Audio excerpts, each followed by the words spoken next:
Greetings, everyone, and welcome to our Tuesday night. Our first Tuesday night here at We the People. Um, I have some panel members in the background, but I want to start out with some remarks. And the reason why I'm here in this solo layout is because I want everyone to know that these are my remarks. They do not reflect upon the panel or anyone else. These remarks belong to me. And I'm going to start out with the two men that were found hanging in trees in Vicksburg, Mississippi,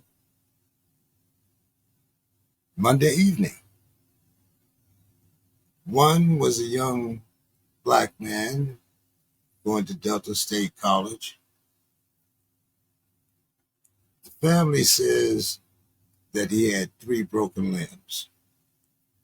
The coroner report has not verified that, but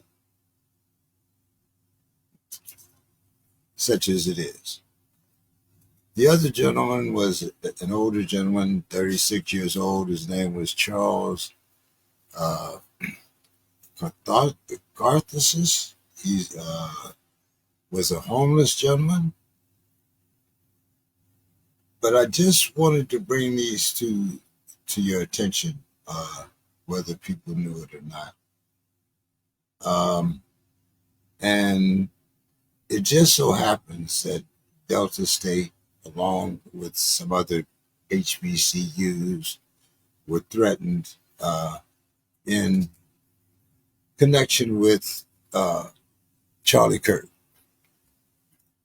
And my computer is really running slow tonight, but I have a message. And I made sure that this particular message was 187 words. Now, people in the black community know what 187 is. I'm not sure whether a lot of other people know or not. But anyway, this was 187 words that were dedicated to Charlie Kirk. I've never seen the flag flown at half staff for someone who preached hate and misogyny and division to our country. And luckily, I can't pull it up right now, but sometime before tonight is over, I'm going to read these 187 words because Charlie Kirk was killed. If you want to be, you can say murdered, but he was not assassinated. Charlie Kirk was no goddamn hero. So you could have sympathy for the family. You could have empathy if you'd like.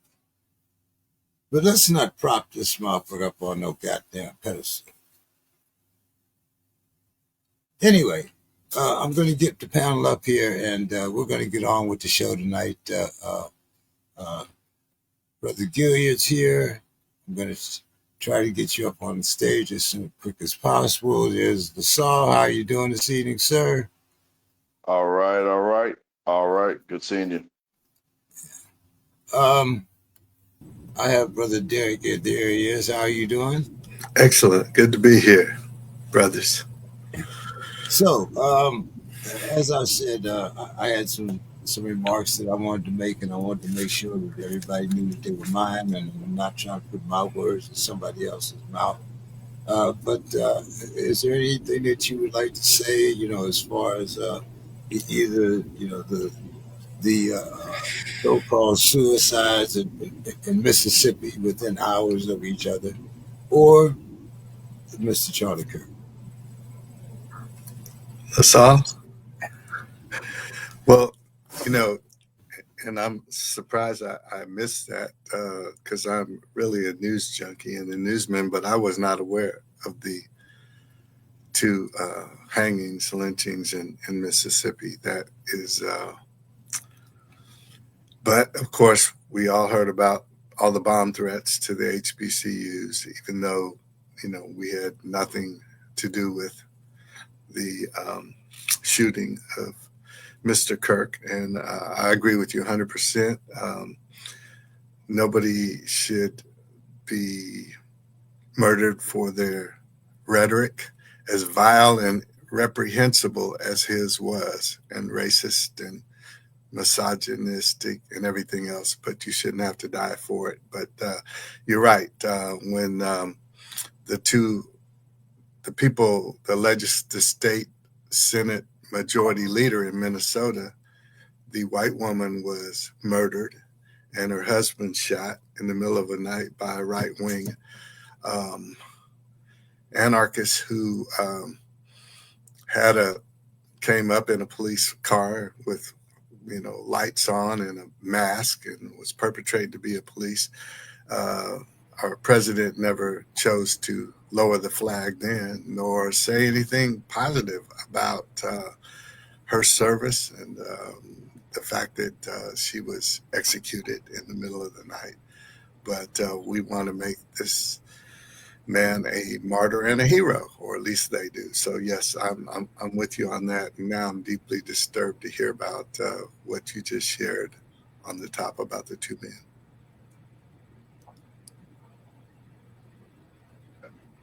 Brother Masada, how you doing this evening? I'm good. I was in for the to hear what you had to say. I can echo some of your sentiments verbatim. I feel about the same way in a lot of aspects of that. So, Yeah, like I said, I mean, since 2000, there have been 8 black people that have decorated the trees of Mississippi. And whenever I hear about a black person, especially putting a rope around their neck, uh, it maybe it's just me. You know, I'm sorry. I got a little off topic there, but you know. So anyway, to kind of get back on our subject for tonight, slavery's legacy and the politics of memory. Uh, the way America remembers slavery is as political as it is the institution itself uh, once was. Uh, what's remembered, what's erased, and who decides. It seems like that's what we're in the battleground of. We have people that have said that we concentrate too much on slavery, that slavery was just like any other period. And actually, the gentleman that just passed kind of said slavery was good for us, taught us social skills and different things. But I digress. But, gentlemen, when you think of how slavery is remembered in America, in schools, statues, culture, what's the first story or image that comes to your mind, and why? Brother LaSalle, I want to start with you. Yeah, so I would say what comes to mind is one, the popular false perception, and I'm going to explain that. And then for me, I would say victimization. And we're talking about what's portrayed, right? Portrayed by statues, basically how America shows uh, as we were as slaves, our ancestors. victimization is one. Um, the popular thing is, whether they say it or not, victory of European whatever, what do you say, civilization, culture over um, all other races, all other groups, and particularly over Black American. That's how it's either implicitly or explicitly shown. That's the memory that they that's triggered. Um, one of victimization, one of almost, I would say, even purpose. Like if you ever notice, like in the movies, how they portrayed Egypt. Movies about Egypt is a big one. How they show these white pharaohs, oftentimes, or even Middle Eastern looking, even like they look Arab, oftentimes, and they will find a way to put Black people in it and show them as slaves, even in the civilization that clearly it was kind of inversed. Um, So always depicting us losing. And so that's how I see it depicted on a popular scale as far as how it's remembered. And then a little bit of resilience, but we'll get to it later. But I would say resilience mixed with passivity. That's what I think of. Masada.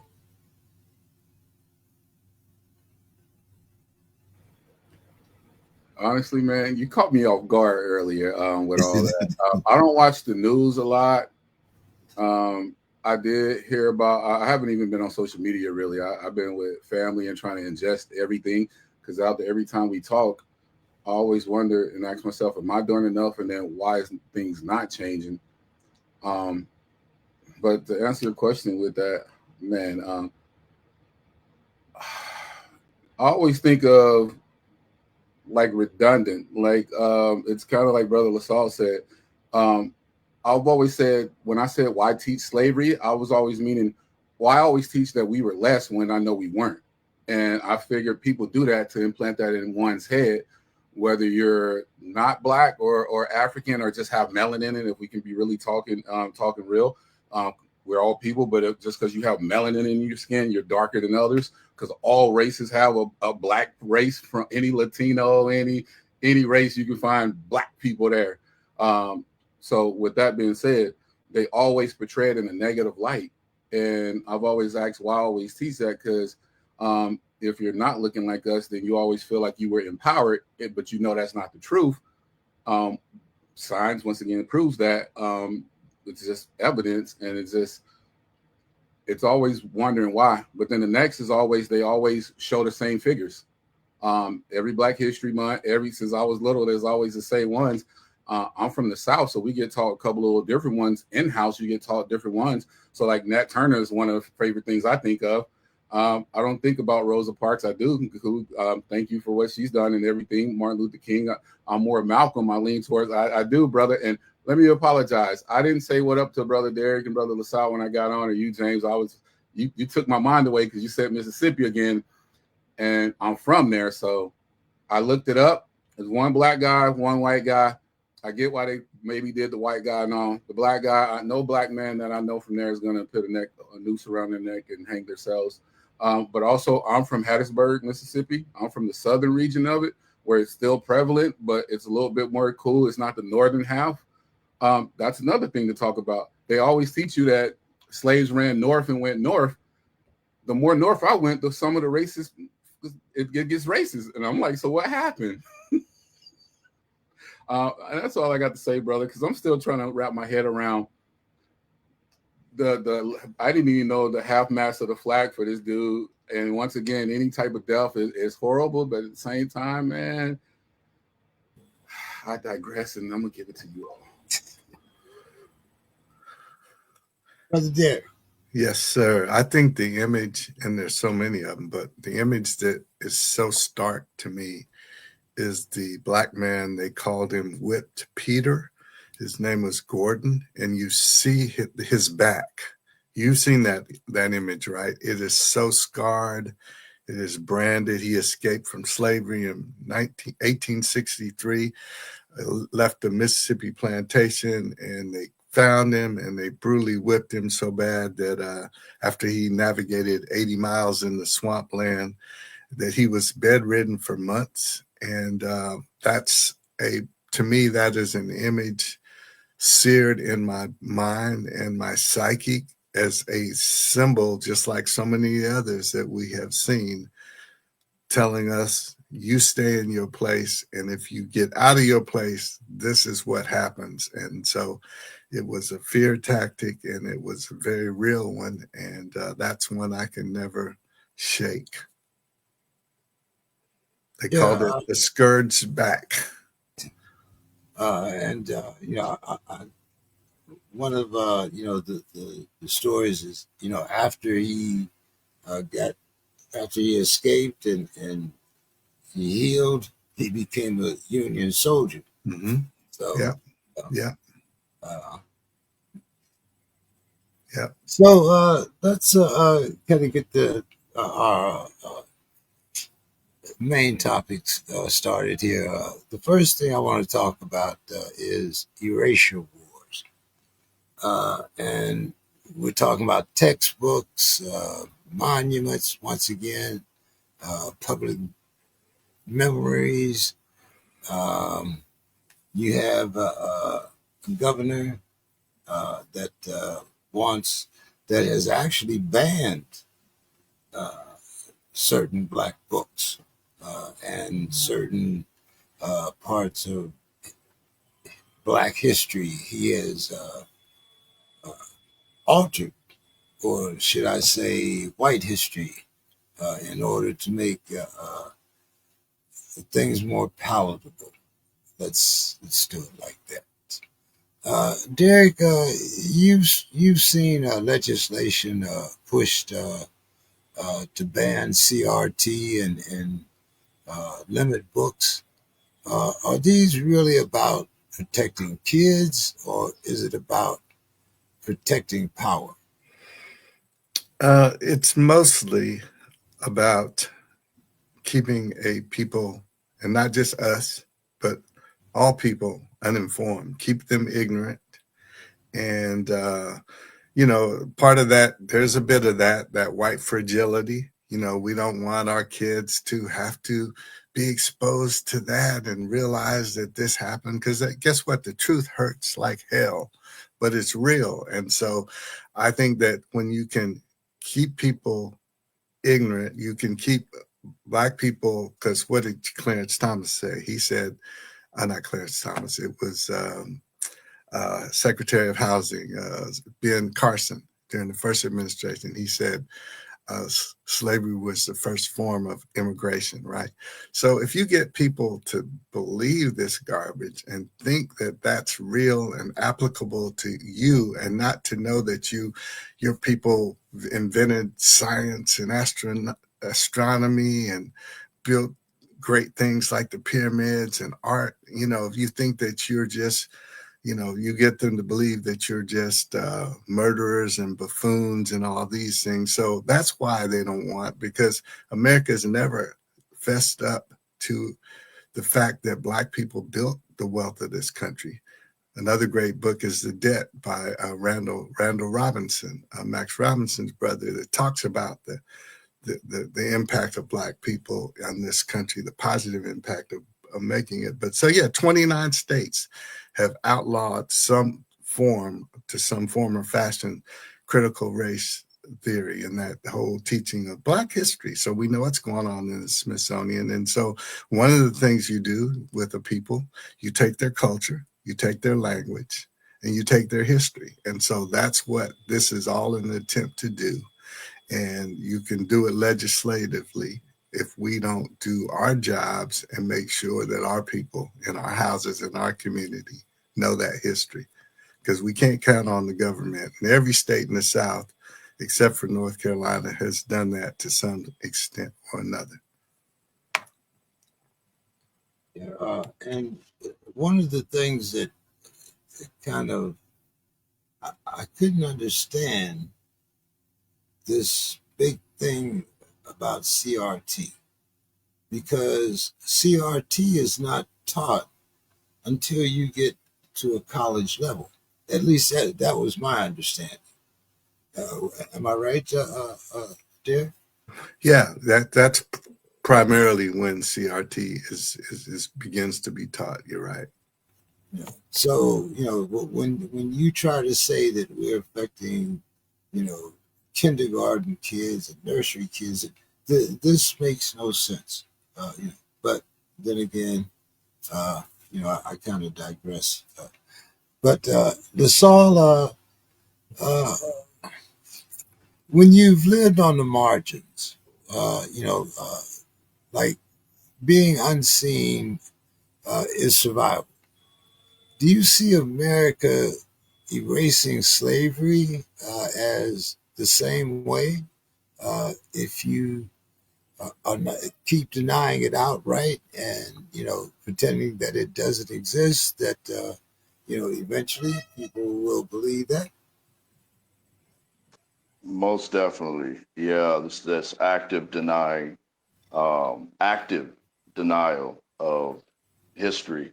And to be fair, and then to piggyback a little bit off of what Brother Derek said, um, it's been done to whites as well about our history. And doing genealogy, I've talked to a lot of white Americans who, a good number of them really don't know that about the connection of their family to slavery. And and then very little. I mean, if you think about it, like if there's no personal connection to it on their part, that's how they, separate from it. And if they can't do that, then they'll definitely won't be able to see, the descendants of slaves. You know, so that's one thing, especially on their end, it's actively denied even to other whites. They just like you said, whitewash history, and um, but it's worth mentioning too. Uh, Black Americans, us, we also have forgotten a lot. Maybe it's through a trauma response. Just as damaging, just as damaging. You know, is us forgetting, and then also it got beaten out of us as far as our history. But this way of dealing with stuff, resilience and passivity, almost like unfortunately in some places of the South where we turned the other cheek. You know, we had original standards as peoples that we had before being enslaved and brought here. And I dream of a day when we recapture those standards. With standards, there's certain things you will and won't take because you know who you are. Try not to get emotional about it, thinking about it now, but just to be so powerful, this collective. We have a collective, um, our collective consciousness to some degree, at least on a material level, we've forgotten who we were. And I think that's even more effective in destroying us than whites, or well, won't say whites, we'll say government efforts to destroy and override our history. I would love to know on that, by the way, who were some of these individuals who already knew about our history? You think of Herodotus, for example, he knew about the history of Blacks. I would love to know who were these particular people who knew that a lot of what they were teaching about who we are by nature was BS, and they actively, out of fear of who we really are, uh, taught BS. And I would call it just an educational massacre, educational mafa. You know, so it does resemble that. When I think about being in the streets, it looks very much like.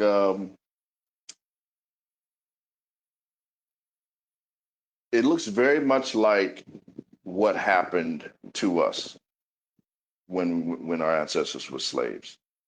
In that, you guys know, you could actually go to jail just after emancipation, you could go to jail for being homeless. You can go to jail and be locked back up, like locked up for not having a job.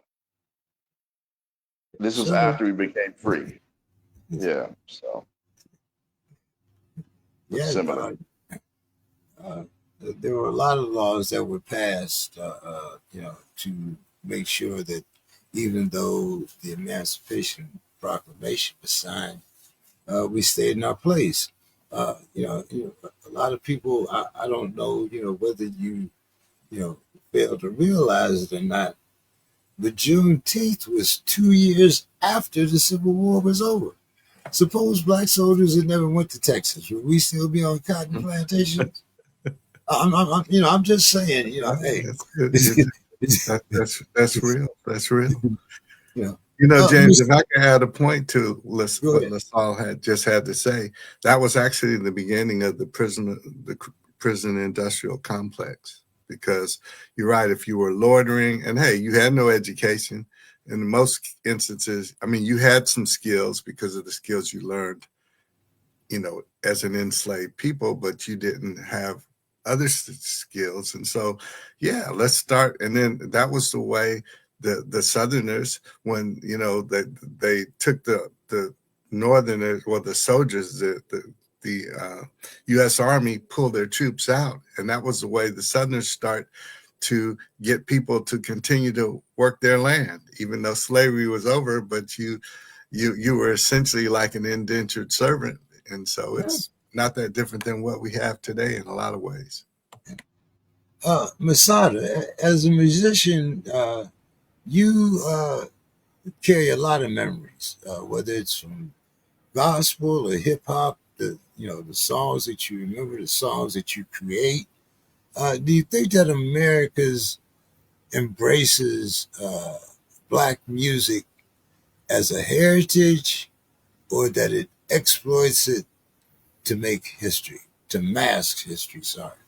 I'm going to answer that, and then I'm going to answer the one about the CRT and what they were talking about, because America's been duping us for years. But obviously they exploited. It really hurts because the other day I finally watched One Night in Miami, and it was like, that's what I always be talking about. I've never seen it. And I'm like, so you had 4 prominent black male people there, and they had a scene where Brother Malcolm was fighting with Brother Sam Cooke. And he said, powerful thing. He said, Jim Brown is using his voice. Look what he has, his influence. Brother Cassius, who's now Muhammad Ali, is using his voice and speaking out. What about you, my brother? And then he played love songs. He wasn't talking about banging on each other. He wasn't talking about downgrading and degrading our women or degrading our culture or none of that other stuff that hip hop talks about today. And I'm sad that we do, but we live it. But he was just talking about love, and he still got challenged by his brother, and they still were able to understand each other to where he made one of the best songs of all time that really meant something, because he was like, I do have all this power. I can influence. And what he was trying to do, Derek, brother, for a second, was what you had just talked about, and what Brother LaSalle talked about when you were saying loitering and then they couldn't get a job because they didn't have those type of skill sets. Nah, they changed the game on us. They had all the skill sets in the world to live free as a people. And you mentioned it before, to be emperors of civilizations and write thousands of years of books and histories. And it just got taken and whitewashed. And I don't care what people say, that's what they do. And so with the CRT, getting into that part of it, I'm not surprised, because for years they've only told us the same rhetoric, the same. You get Rosa Parks, you get Malcolm, and what you get about them, what you get about not Malcolm Martin, what you get about them, what you get about George Washington Carver. You get the same ones, and you get the same thing, and that's it. And then other than that, you get We Were Beaten. You get millions of episodes of us being niggas, and I don't even like saying that, but you get millions of episodes of that, from movies to rap lyrics. You talking music to other things. Everybody feels comfortable saying it, and we try to empower it. And I used to, because for me, I was a Tupaculipsian or some shit like that, where I love the never ignorant getting goals accomplished, NIGGA. And that's what I thought all the time. Motherfucker, I'm never ignorant getting goals accomplished. I knew what the word meant. So when people tell me that, I look at them like, okay, I get what you're saying, but once again, if it's 1,000 people in the room and it's only 4 of us that are dark and they say I'm gonna shoot the first nigga I see, nobody else is flinching. So stop telling me that's cool. But for years they've been whitewashing, for years they've been downplaying, for years they've been changing the game with their history and their stories. And we all know whoever wins the war gets to be the decider of what goes on. And so they decided that we need suits. So nowadays you're not fly unless you have a suit. In this picture I have a dashiki. I love dashikis. I had a brother James. I went to a show. I had to tell this. I went to a show of a homie here. I don't like going to shows, but I went to a show of the homie. He introduced me to some of his people. We were all cool. I'm standing on the side. We get to the club. There's this black brother with him and his other brothers. So I'm on my side doing my thing. He's over there with his thing. I have a dashiki on, a big, nice dashiki on. I'm trying to go talk to these brothers, but I'm feeling the energy. So I'm like, I'm gonna let them do their thing. A white guy walks up in a tight little dashiki. This brother who ain't said nothing to me in the 5 minutes. That's such an awesome dashiki you got on. I said, that right there is what's wrong with us and why we can't get together and why movies like One Night in Miami makes me cry, why I talk too much and wonder what's going on about, why do we have all the power and the influence? We talk and we ain't got nothing, we not doing nothing. Because it don't matter what I say, what LaSalle says, what Derek says, what James say. I'm not, and you can name any athlete or anybody with money who will get mad and be like, don't count my pikes, and I'm not counting your pikes. But when Malcolm X, when he asked Sam Cooke that, I said, yo, is the universe fucking with me? Why am I watching this movie? I watched it 2 nights ago. My wife put it on, and that shit just pissed me off. It literally had me in tears, pissed off. Because when y'all talk Mississippi too, here's a fact that y'all can go and Google. I'm Googleable, by the way, as well. But go Google all the most known famous people from Mississippi and watch how much influence and power in the world. And some of the greatest athletes, some of the great everything, not just athletes. I'm not picking on my brothers. Y'all are our warriors. Y'all cool. We cool. Just anybody you can name with money. Money is the game. They changed the game. The game went from bigger, power, and strong to we're going to put morals in, codes and ethics, and we're not going to live by them. And we're going to put Bibles and God and codes in, and you're such a humble people, you're going to live by them, and we're going to disregard all of them, and y'all are going to eat it and love it. And that's what we have today. Y'all got me on the wrong topics, man. Hey, it's good to hear and see your passion there, brother. I mean, there are a lot of subjects that I try to put forth to make us think and to make us also reflect upon our history and just who we are as Black men and our responsibility in the world. I wish I had done this 20 years earlier, maybe even more than that. You're doing it now. And disclaimer, I count myself in that because when you talk music and all that other shit, I used to be ignorant. I used to be dumb. I used to talk party and want to try to reach out to, and then I thought maybe I could reach out to those type of people. And then I started trying to change. And then I'm like, what do I have? And how can I use my voice? And then people criticize me and be like, yo, you're a hypocrite. And I think you can change and grow. And that's what people should do. So. Yeah, that's one of the reasons why I have problems with certain things. That word hypocrite is something that kind of resonates with me. But we're talking about forgetting or remembering and how it's shaping today's politics. Derek, do you believe that politicians who sanitize slavery are rewriting history, or are they rewriting the future, trying to shape how the next generation thinks? I think it's some of both. Because, I mean, if you take a people's history away from them, they don't know who they are and whose they are and what undergirds them.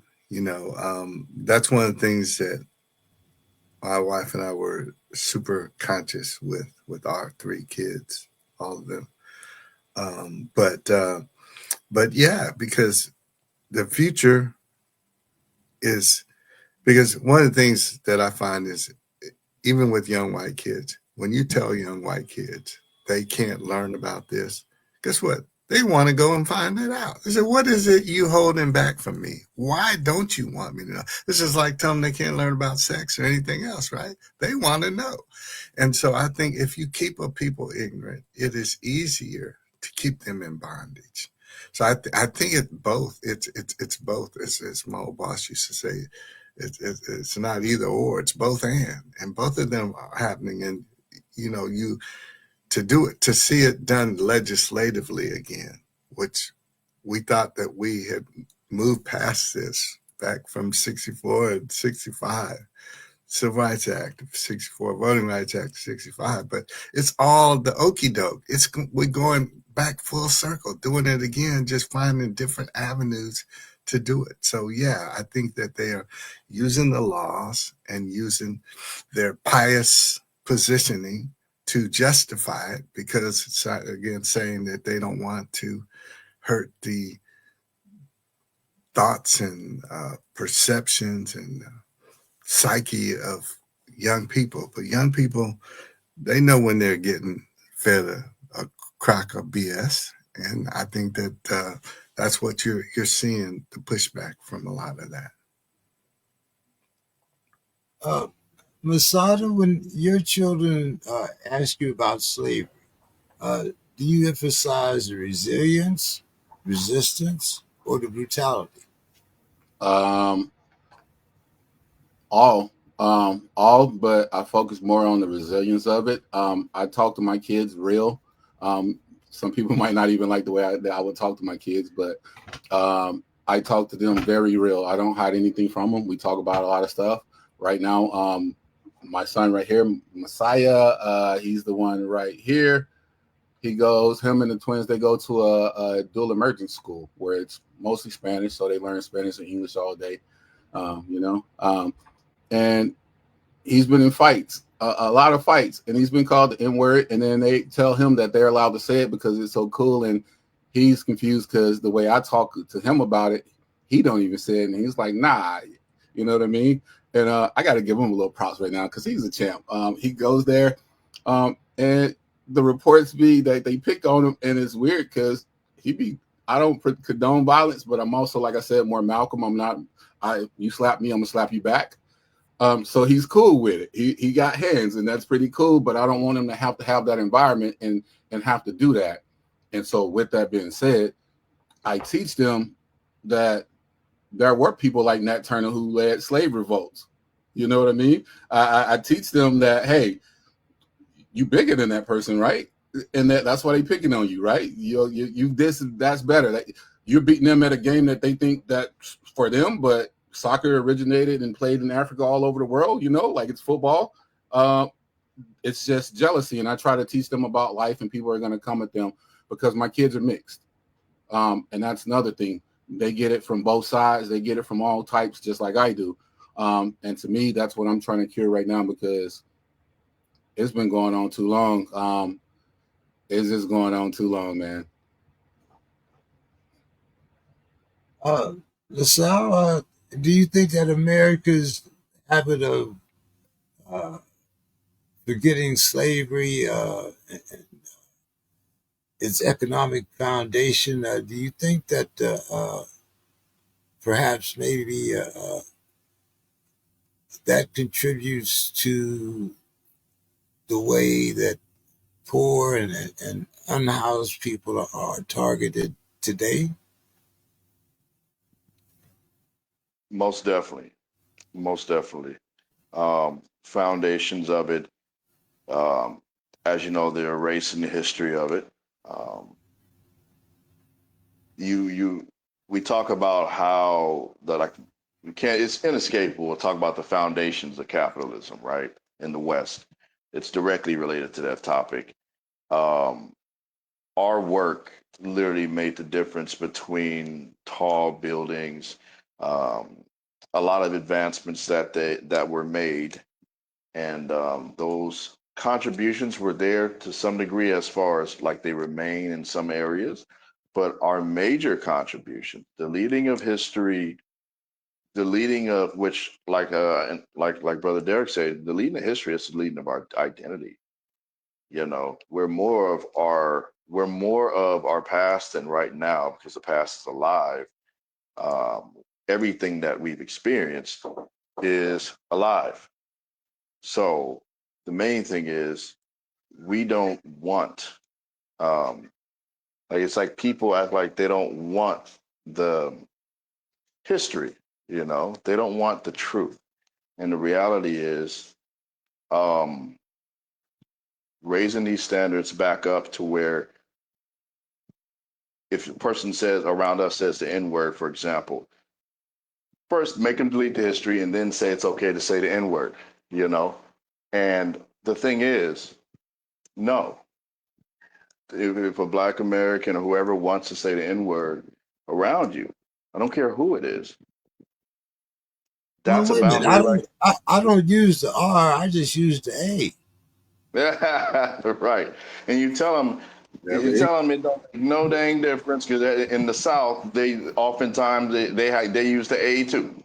Exactly. It used to be the same, had the same sharpness to it.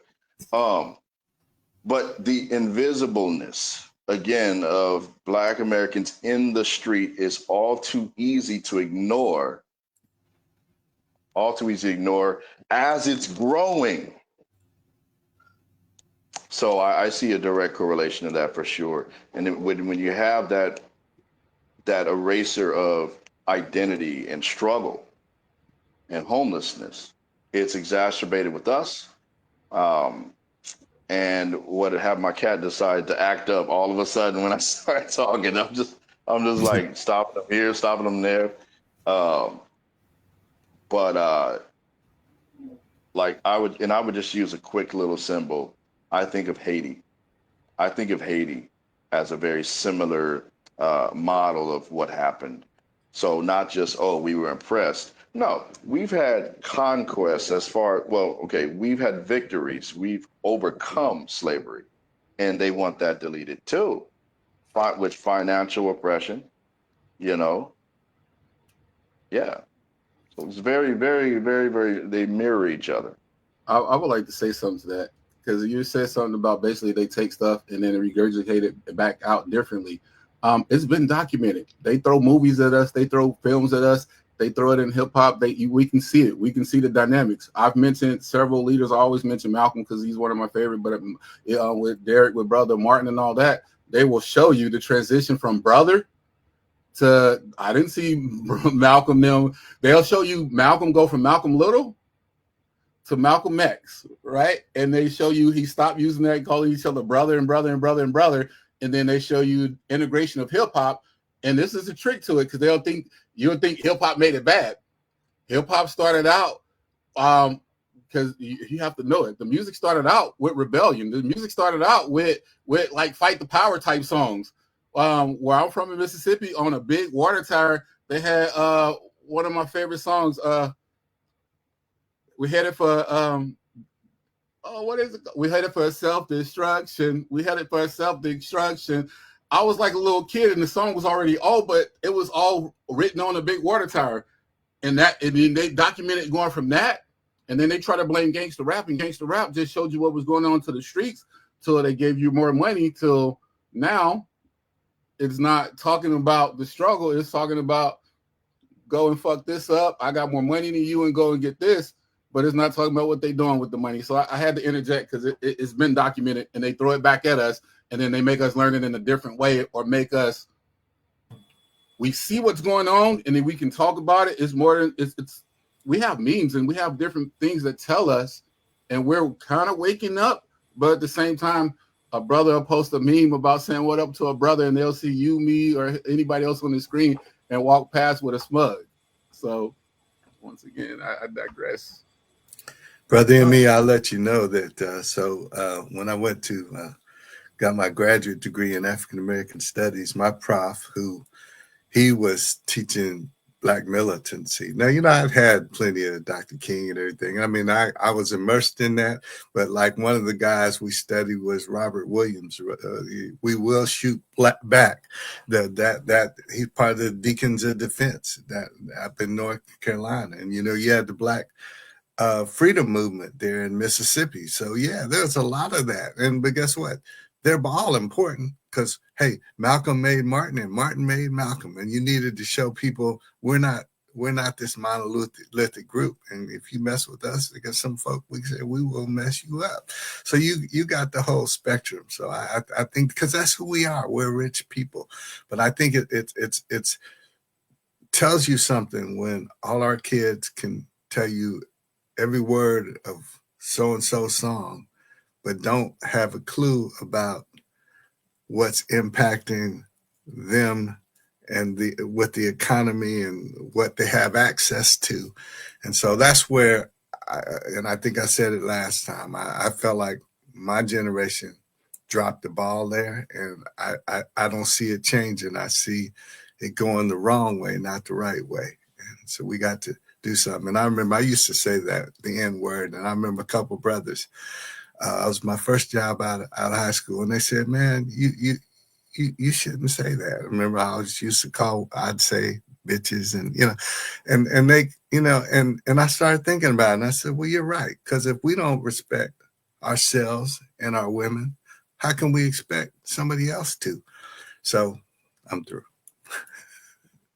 No, I really understand what you're saying, because as when I first came back home, I immersed myself in the street life, and those terms and some of the other things went with the life, as we call it. And it wasn't until I went to the federal prison in Milan, Michigan, and I met some of the Panthers from Detroit and some other brothers. And even though we were doing our thing, it was still, we took that time to read, to learn, and to try to,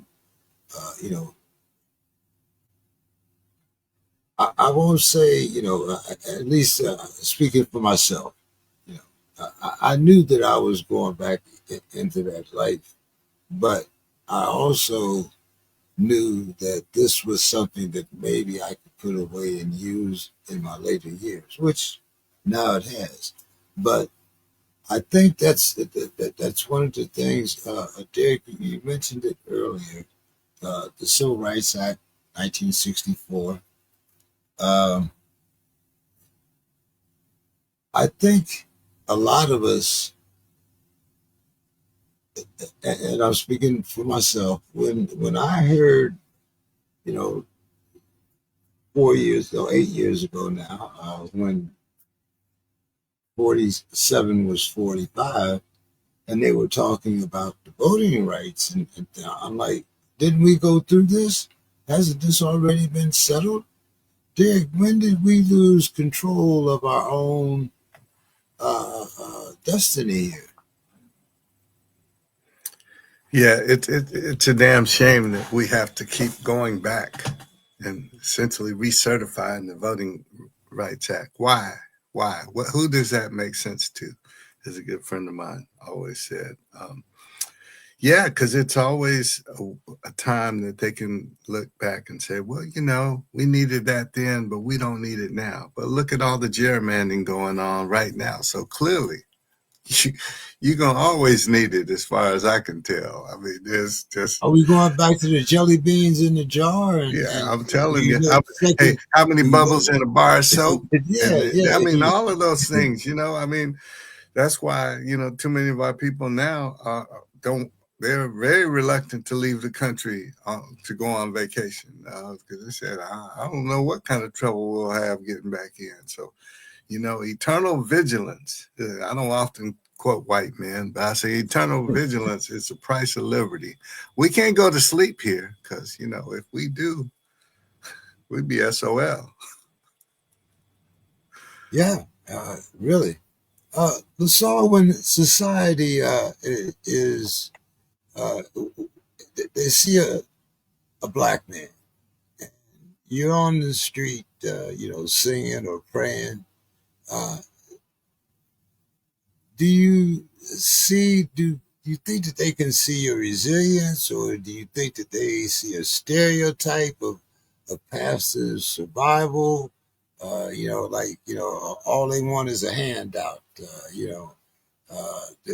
you hear a lot of that when you're out on the street? This is my absolute favorite question. Um, and when I just thought about it again, I realized um, I actually was that person. I actually was praying out loud and did some singing, some praising, while homeless, while on the street. And, because of the resilience and the strength that I had, very, very deep spirituality, um, a lot of spiritual education that really strengthened me. And I could not help but to wonder, don't I look like that typical trope of like almost like the happy slave type of thing? Resilient, singing and dancing, no, not worried about nothing type of thing.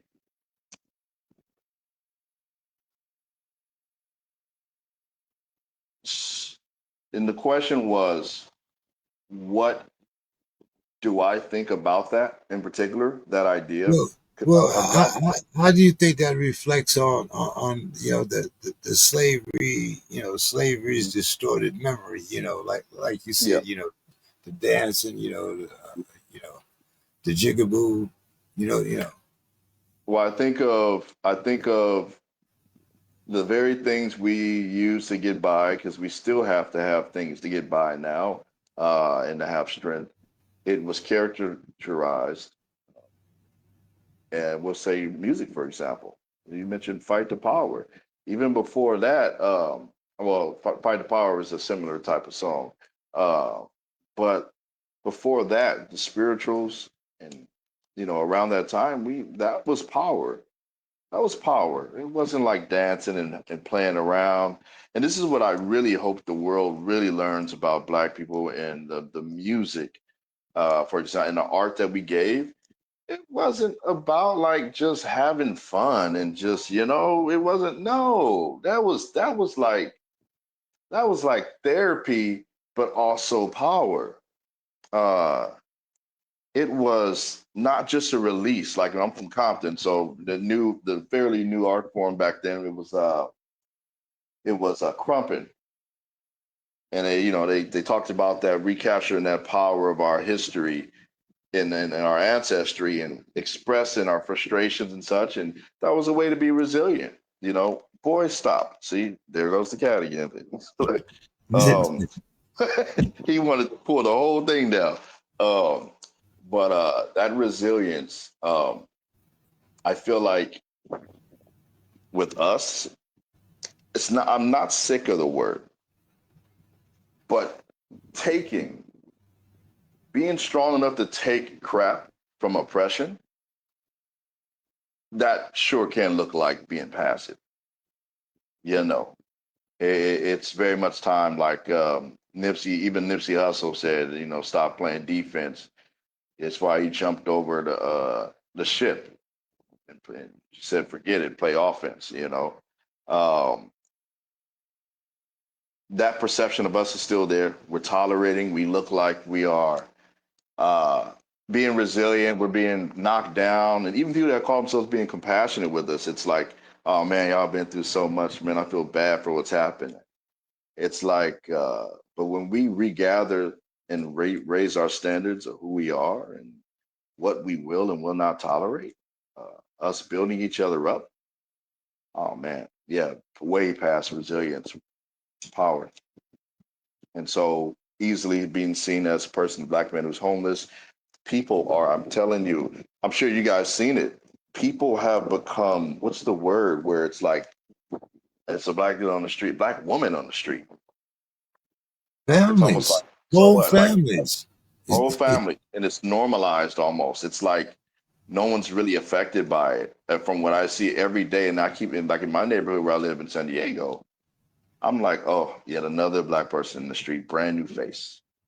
I get so angry when I think about that because in a lot of the neighborhoods, again, they don't reflect the neighborhood demographic as it is as people who live in the area. They're oftentimes people who maybe they come from neighborhoods that used to be mostly black, and then they're gentrified and they're homeless, mentally ill, all of that. I'm sorry to say it this way, but fuck being resilient. Um, Got to move forward with that sword, and it can be mental, skill set, maximization.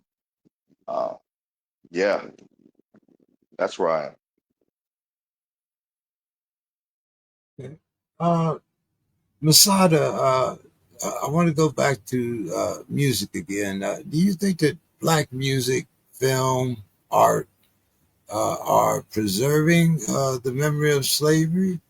Or do you think that they're being watered down and stereotyped for mainstream comfort? It's been sold out. I mean, what more you want me to? I can. It's been sold out. All the companies, name one black record label major that's owned by a black person that black people run it and tell. Name one hit song that's been very positive besides the "Don't Say Pharrell, Be Happy." You mean Motown ain't owned by black people no more? Hold up. Now, I mean, prominent in this day, my brother. I know black Motown used to be, but that's my point. A lot of, to me, when I talk about a Tupac, he just talked about a Nipsey or stuff like that. We can talk about football with Kaepernick. I don't quote white people either that much, Derek. I don't really quote anybody, but I watch memes, and there's this white. I love when white people do stand up and say stuff, and this white dude's like, "Yo, ain't it a shame that they banned and was so much hysteria over a black quarterback kneeling, and then they have matched everything for some white. I don't even fucking know the dude. I just know the stuff he be saying is wild, and so that shows you two different flavors. And with music, film, and art and everything, it's hard to speak on because I know so many are doing so much nice things and so many nice things. You know what I mean? And I do put it in quotations. My sons don't do it, so it's funny to me because even kids know. So at a certain age, we all know what's right and what's wrong, and we have so much power in any industry you want to name, but the entertainment especially, and what's been doing with it. We get movies making fun of us, and they'll have a movie of Django, and it's one of the greatest selling movies, and Quentin Tarantino gets them to say N-word 15 million times, you know what I mean? And then we talk about Kendrick with the Super Bowl, and we talk about he had Samuel Jackson out there. Everybody makes fun. He's one of the famous memes. Then they put the meme behind that right now. And then we had entertainment with Uncle Ruckus from what's that show, The Boondocks, and all this, man. We have so many ways. So it's really hard to get my thoughts because I'm trying not to be passionate about it because I want people to hear me. But I've understood and overstood something for so long, for about 2 or 3 years now. Because Brother Derek, if people don't tell you like they didn't tell me, you don't know. And so that's what's important about us having legacy bearers and us putting it out there in the culture in the real way and telling these youngsters. I didn't have it, but I have it now. So I've learned that no matter how nice you say it, being resilient or being whatever, people aren't going to want to hear it. So when you say fuck being resilient, LaSalle, I fuck being resilient, fuck being anything. But why are we like this? Why are we being pacified through entertainment? If nobody's going to feed me at a certain point, I'm going to go feed myself. And the problem is not enough of us at this moment. And I'm not going to say y'all aren't, but people aren't at this moment are willing to choose one way or other. I'm a retired Rough Rider. Our slogan is ride or die. Everybody likes to say ride or die, right? Yeah. A lot of people are riding until they figure out that, oh, it's time to die. No, my brother Derek, Martin is one of my favorite people ever too. Don't get me wrong. I don't never compete him and Malcolm against each other. Yeah. I know why they assassinated both of them, because they were too powerful. And that's why others from that era that were up there with them still live, because they weren't, it's ride or die. And a lot of people don't, that die part, people say it until it's time to go to war and go to bat. So why we are pacified, why we're not up at arms, Brother LaSalle, and you see other people in the street, because it's not us against them. It's not they not like us. We not like us. We not like we used to be, because now it's, if they're gonna give me $1 million and all I got to do is not fuck with y'all. Hey, yeah, Hey, hold on. That's not me though. I'm up here. People say you do it and talk shit because you don't got it. I'm always been me. Me, Masada Ellis. I've always been me, not apologetic. I felt this way since a kid. Head Start, I have to give props. I was a little kid. My first speech ever, Derek, I have to let you know. My first speech ever was the I Have a Dream speech. I was a little kid. I memorized it. My mom came. It was one of my like shiniest days. They had a little suit on and all that. And I memorized every word, but it fucked me up when I got older, because when they say the contents of somebody's character, not the color of their skin, my own skin people chose that. I got sisters that don't look like me. They look like my kids who are still black, but they don't look like me, you know? So it's hurtful with the music, the entertainment, with everything, but it's hurtful for us because we're entertained by it. The Roman circus. But what happened? The Bucks, where they stopped basketball that year during COVID a little bit, and they didn't want to play. And the rest of the world for George Floyd and all that. That was momentum. And then what happened? We're going to make y'all famous. We can give you a championship. They got the championship 2 years later. Kaepernick got out the league. Anybody with Cap, you got blackballed. And they doing it to Deion Sanders' son now. And everybody's like, we're not above the league. I'm not watching that league if I can name some players that ain't playing. If they go and make their own league, I'm watching that league. I don't watch it now. But even me saying watching it, I used to go to football games with wife. That's how we met, right? You would see stadiums filled with people who will fight you over their team. Yep. Over their fucking team. If you died today, that team not giving you $1. You say San Diego, the Chargers moved to LA, and you still got people loyal to them. But let them want to rise up for any type of public thing, standing up in the streets. Oh, I got to worry about my job. I got to worry about me and my family. It's me and mine. The entertainers. Michael, Prince, Cosby, I don't care what y'all say about anybody. What Bill Cosby did for young black men and young black boys, and giving you somebody that you didn't have in your home that was motherfucking right. Like what? And then they did that. Y'all can say what y'all want. You know what I mean? Like they try to say about Martin too. They talk about, they always try to bring up anything they could be outside of your character of who you are, of something that exploits you. I don't give a fuck if somebody loves sex. I don't give a fuck if somebody did this. Now, if they did it immorally, cool. But why is it all these years y'all let that slide and then y'all let it go? Even with something like a Diddy. I don't know. I'm not there. But everybody is like, they can't be this chumpster with the Epstein. That's his homie, and he can say it's not his homie. Everybody else is, I don't know a Diddy, I don't know a Diddy. But then I see some clip Diddy like, yo. Diddy's with Hugh Hefner, ain't he? He's staying at the Playboy Mansion. Listen, I don't give a fuck about nothing what Diddy did or anything like that. The reason I want to mention that is because I wanted to say this. This is how I feel about anything like about a Diddy. I don't give a fuck about nothing he did except what he was trying to say. He said, let's put our money together and let's do this. I want to build this.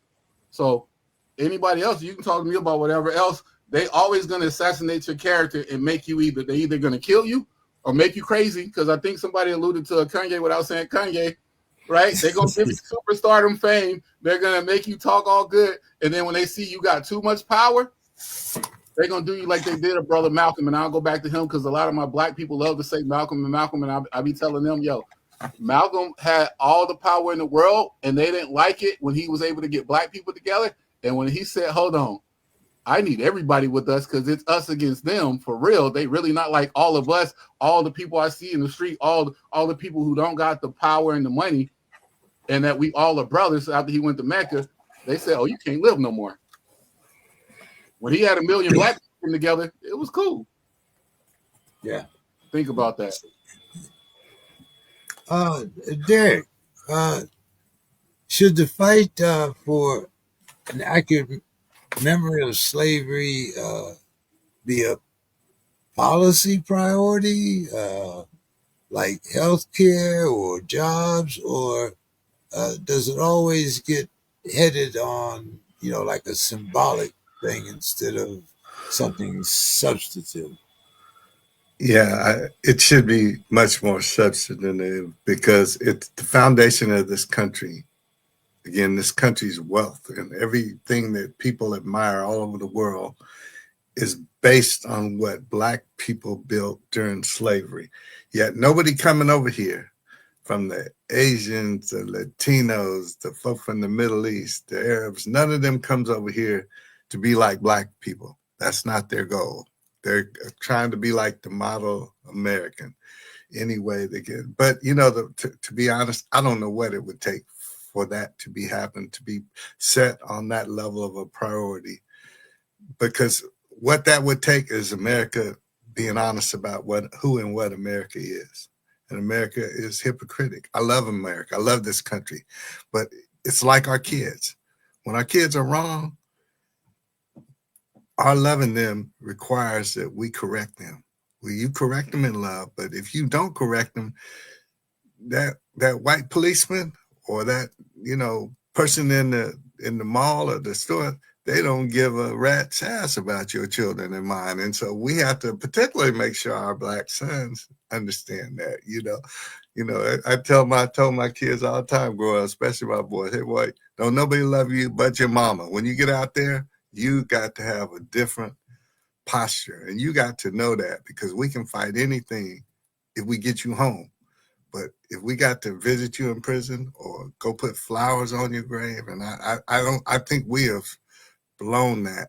Too many of us have not made sure our kids knew that going out the door. And when you don't, that's when you end up, with situations. And so, yeah, it should be, but I just don't see this country being to the place. I don't know. I'm kind of losing that hope. To be perfectly honest, I want to be proven wrong, and I'm a very positive and hopeful person. And I wanted to go back to a couple of things that Brother Emmy said. So by the time both of them, okay, I'm sorry, go ahead. No, go By ahead. the You said time more Martin than and Malcolm had both died, I think we were much more closer philosophically than they had, because Dr. King was saying, I fear that I've sold my children, my people, into a burning house. And I think, and so I think they had deep respect for each other. They just came at it different ways. You talked about Cosby. One of the things about Cosby, and I agree with you, because he gave people an image, and that's just like I told you about Barack and Michelle. Whether we vibed with him on their policy and especially what he did in the second term, I think there's plenty of reason to come as you did and having problems with that. But they gave us an image. And so Cosby, I don't know if y'all remember the film, and this is something I would encourage your listeners to go back and see, and you can get it. He did a beautiful film. It's called Black History, Lost, Strayed, or Stolen. And that's still a very relevant film. So see, because whatever anybody did, you can't take away the positive things that he did. And two books I want to encourage people to read, because that's one of the things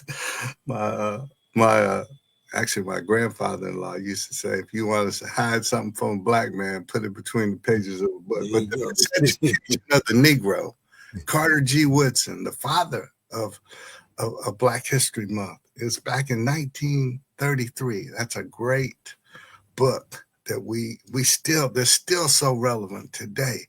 And another one, we talked about all the things that Black people have to deal with, because you got to kind of Du Bois, the souls of Black folk. He talked about the double consciousness Black folk had to wear, because when you out in society, broader society, you got to act a certain way. But when you get back with your people, you can be you and your people. And that's a certain pressure that brings on alcoholism and drug use and violence in the home and all kind of psychopathic things that we, high blood pressure and heart disease, all these things we have to deal with. So we have to, even more than everybody else, we have to learn to love ourselves and each other. Self-loathing has always been one of the other side's tools. to keep. I think it was it Lyndon Johnson that said, if you make the poorest white man That's right. feel that he's. How'd that go, Derek? I know you probably are more familiar with it. Yeah, if you want to make him feel that at least he's better than that black man. See, so that's why they vote against their own best interest. They vote against Medicaid expansion. They vote against Head Start, and all them. They're gonna feel that heat as we get deeper into this thing, and that's why you see in these town hall meetings. These are white people at these town hall meetings, mad as hell about what this president is doing. And look at all these people getting Well, fired, losing their this jobs. Most this man of got them are shot. white people. That's right. This man got shot at a white town hall meeting at a white university with mostly all white folks there. But we got people hanging in Mississippi. But I digress. Anyway, so I know we could all go on, but next Tuesday we'll have part 2 of this. But I do. I'm going to ask you guys. I think this is a very interesting question to close out a discussion, and I'm going to start with you, Gasol. If you could have one sentence to put in every U.S. history book about slavery's role in America, what would it be?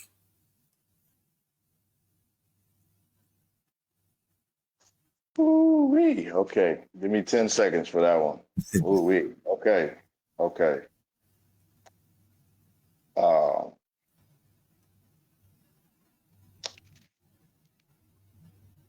the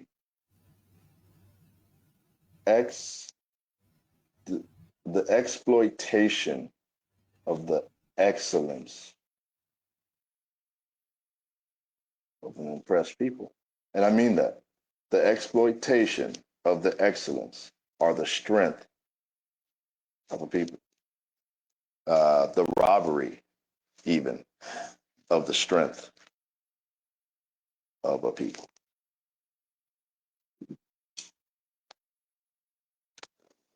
Um, what about when you lose your identity? I'm kind of going back to roots there as the Mhm. natural stereotype. You know, my name is Punta Kinte, not Toby. We number one. Once you become a Toby, That's it. Yeah. And I'm really big on that too. The identity, taking away that identity. And again, same strategy today. This black women, black men versus each other, this beef that has been just inflamed. It is a direct cousin and descendant of the very first strategy to take away the identity. Everything else will eventually fall apart. But here's the thing, though. I like to be hopeful too. Uh, One, we can regather it. What's that word? Sankofa. I believe strongly in that. It is not impossible to gather it. I believed very strongly before there was DNA ancestry. God is my witness. God is my witness. I said I will find out where I'm from. They say, "Oh, you can't look it up with census records." And I remember being a kid. I said, "Nah, I want to find out where I'm from." And sure enough, the DNA technology came out and all this. And guess what? A lot of the progress that's going to happen is going to increase. It's going to increase. And I just think we need to grab hold of it. And we can just simply consolidate what we already actually created here. We'll say the music, the blues, the arts, the philosophy. Right now, there's something called, I think, Black existentialism, and brought up philosophy. And I feel like why not turn that to more of this optimistic but strong excellence in whether it be philosophy, mental and psychological excellence. That's what I'm pushing for. So I will call it that, what we just talked about, but I also believe in that way out, the way forward.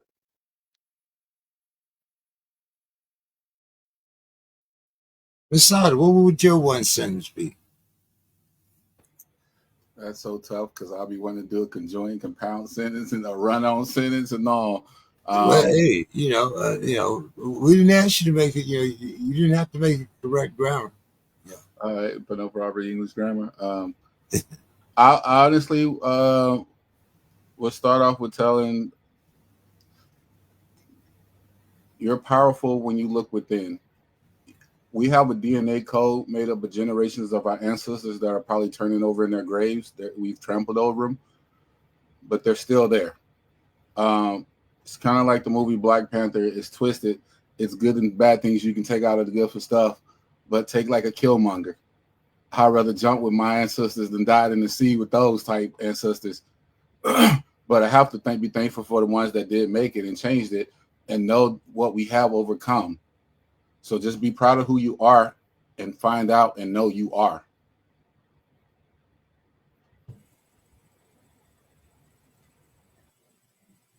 Brother Derek.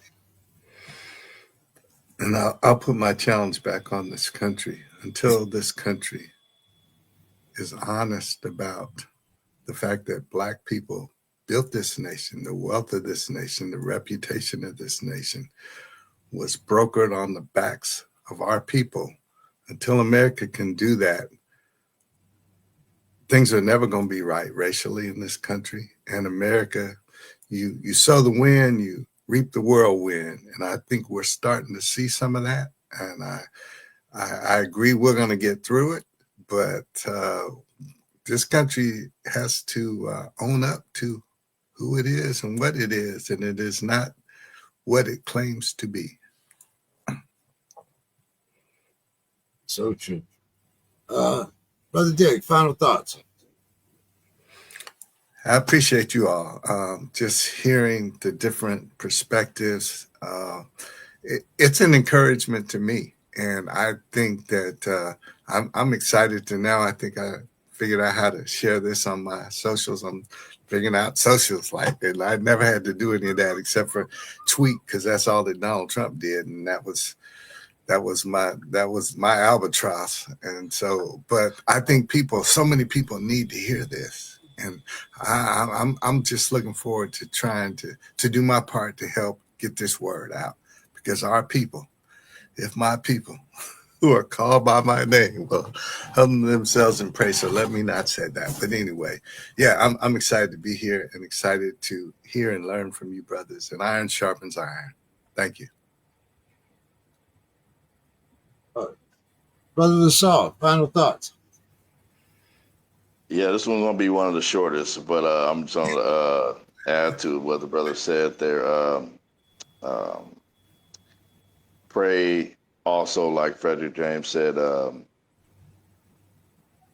pray with our feet and move forward. Remember too, y'all, Black Lives Matter. It had a lot of controversy attached to it towards the end of that situation before Biden was elected. But never forget, though, That's right. the inspiration. I mean, Yes. we talk about, oh my God, our young folks, they were out there. They were out there. And tons of white people too. Tons of white people too. Yeah. And they were together. Like something that we didn't really think we would see again. Especially our kids. We thought, we kind of thought, oh, all they care about is PlayStation. And I wonder if there wasn't a pandemic, how much of that would have happened. What they've been able to really, have time with themselves to come out. But and in that belief, that passion that they had. I still think of the young woman that walked up on stage, the young light-skinned sister, there was another sister with her, took the mic out of the hand of one of the Congress or of someone that was speaking and said, you know what? Y'all don't want to hear what we got to say. We gonna say it. I mean, come on, man. That I grit remember that. I remember took that. by storm. It was hijacked, but it still happened. That energy in our young people. So I think it can happen again, and it can happen in a way that more experience, uh, and I feel like more structures. We still live with the things that came from it. I mean, statues fell. Okay, they're trying to build. They're trying to put the statues back up, but worldwide revolution already happened, and you can't take it away. Remind those kids and these young adults of that freaking power they got. Move from there. Amen. Masada. Echoing his words, they need guidance. We're hungry. The younger people are hungry. I talk to a lot of younger and older people. The difference is there you all had structure. You had guidance. You had leaders, influential leaders that told the young people it's okay because I'm gonna do it. Those young people did it, LaSalle, and then nothing happened because nobody that they looked up to or had the power to do it happened. Also, I should have talked about this earlier, and I'm gonna make it really quick. Go look up. I watched the news the other day. Sometimes wife will throw it on, and I dislike it. And I saw a whole bunch of white women with black fish shirts on, and I was like, "Oh, Black Power!" And it wasn't for Black Power. It was for something else. Go look it up, and that's how you steal and take. And no disrespect, because I probably support the movement they were going for. Right. I just don't support. I did this, and now it's an inside joke. I guess not no more with me and my wife. I do this, and it's like I broke down for her. Literally, she couldn't talk to me for like an hour. Like, don't talk to me. I can't believe what I just saw. And then I understood what it was doing, and that's what we were talking about with CRT and everything else. You just keep putting what you want in there, and it's going to keep happening. So my final thoughts are, Brother Derek, I laugh because I get the older generation with technology. But with social medias, I need to be on there more too. This is the way that we can connect with millions of people worldwide. Yeah. And our iron sharpens iron, but more than that, brothers coming together, bringing more brothers together and form unity. So I appreciate you. I appreciate you, LaSalle. I appreciate you, James. Thank you all. And this is what I've always needed, and this is what we all need in this world. So thank you. Amen. For my final thoughts, I'm going to read my 187 words. Charlie Kirk, a national hero, a martyr. Come on, son. Heroes beg for freedom. Martin Luther King Jr. took a bullet for justice. Women chained themselves to fight for their rights. Real heroes marched through tear gas, dogs, and wore scarves for equality. Charlie Kirk, he wasn't a hero. He was a hustler, a megaphone for white grievance, a hype man for backlash, a man who weaponized the Second Amendment while kids' bodies are laying on the floors of their classroom. They want to put his face next to King's, next to Selma, next to the Civil Rights Act. Come on, son. Kirk didn't fight for none of those. As a matter of fact, he spit on most of it. Mm-hmm. He didn't expand freedom. He shrank it. He didn't unite America. He divided it. He wasn't cut down in the struggle for justice. He lived to smother it. So don't hand me this fairy tale about Charlie Kirk, the national hero. He wasn't a martyr for America's future.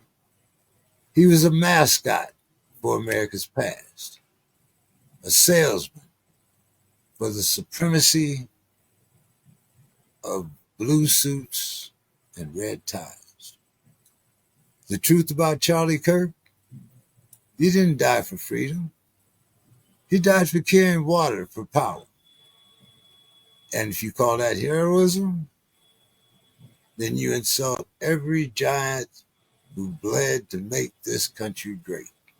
Come on, son. Let's stop confusing grievance with greatness. That's my 187 words for Charlie Kirk. And that's my opinion. I'll share, my brother. Good night, everyone. Good Let me night. know what's happening, and I will talk to everyone next week, and we will continue this discussion. Thanks for your time, everybody. Run it back. Blessings.